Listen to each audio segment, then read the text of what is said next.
پاکستان کی مشرق وسطی میں امن کی کوششیں رنگ لانے لگیں۔ پاکستان کی ثالثی میں امریکہ اور ایران کے تاریخی مذاکرات آج اور کل اسلام آباد میں ہوں گے۔ متحارب فریقین کو جنگ کے میدان سے مذاکرات کی میز تک لانے پر پاکستان مرکز نگاہ۔ ذرائع کے مطابق وفود کی سطح پر مذاکرات آج اور اہم مرکزی مرحلہ کل ہوگا۔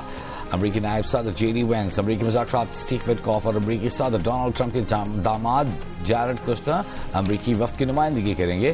ایران کی نمائندگی وزیر خارجہ عباس اراغچی اور ایرانی پارلیمان کے اسپیکر باقر غالباف کریں گے۔ امریکہ ایران کے ساتھ امن معاہدے کے لیے بہت پر امید ہے۔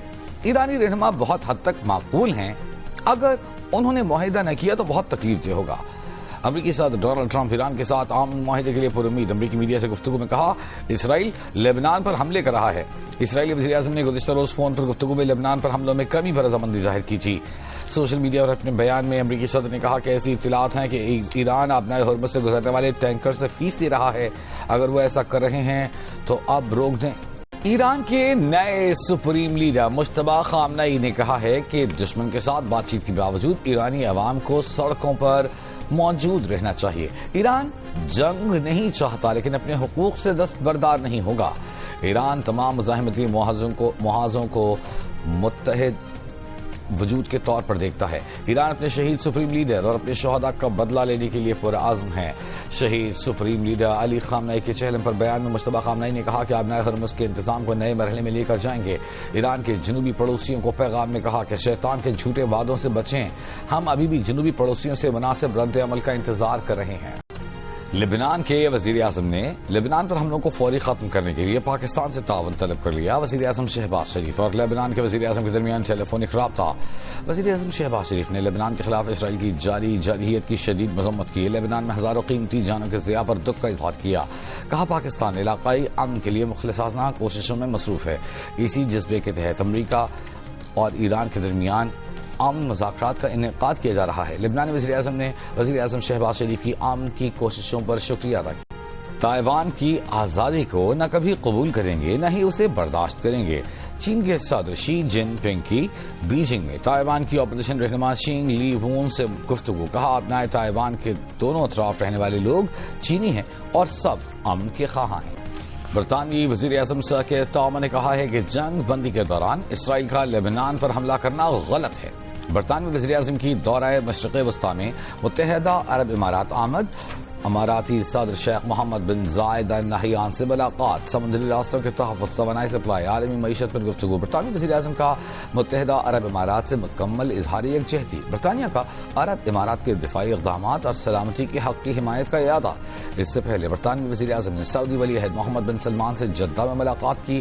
اسٹریٹجک شراکت داری مزید مضبوط بنانے، خطے کی سیکیورٹی اور معاشی صورتحال پر تبادلہ خیال کیا۔ دونوں رہنماؤں نے خطے کی سلامتی اور استحکام مضبوط بنانے کے عزم کا اعادہ کیا۔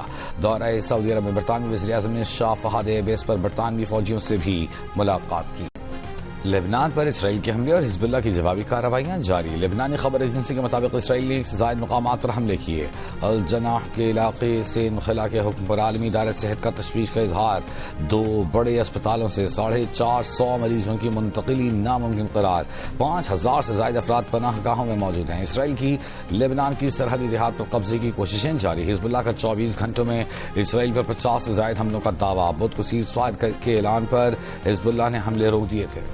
جنگ بندی کی کوششوں میں حکومت کو عوام کی بھرپور سپورٹ حاصل ہے۔ گیلپ کے تازہ سروے میں سامنے آیا ہے کہ پاکستان میں 93% عوام جنگ بندی کی کوششوں کی حمایت کرتے ہیں اور 80% امن کے لیے پر امید ہیں۔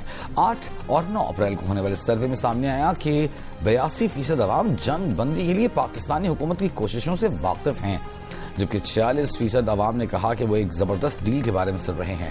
93% عوام نے جنگ بندی کی کوششوں میں پاکستان کے ثالثی کردار کی حمایت کی، جن میں 72% ایسے ہیں جو اس کی پرزور حمایت کرتے ہیں، جبکہ ثالثی سے گریز کرنے والوں کی تعداد بہت کم رہی۔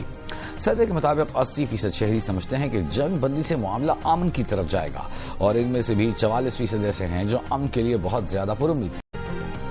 جمہوریت کے لیے آئین پر عمل درآمد ناگزیر ہے۔ آئین کا اطلاق عوامی حقوق کے تحفظ کو یقینی بناتا ہے اور اداروں کو استحکام کی بنیاد فراہم کرتا ہے۔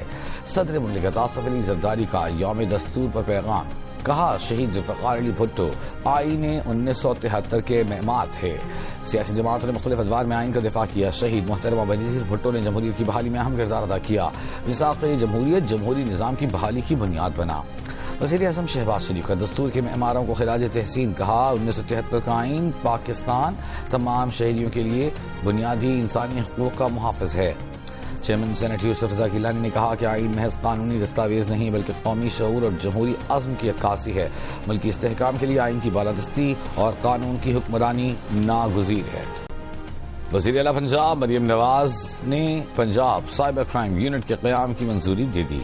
سائبر کرائم سے متعلق اجلاس میں بریفنگ کے دوران بتایا کہ بلیک میلنگ اور ہراسمنٹ کے شکار بچوں کو شکایت کے لیے تھانے یا کسی دفتر نہیں جانا پڑے گا.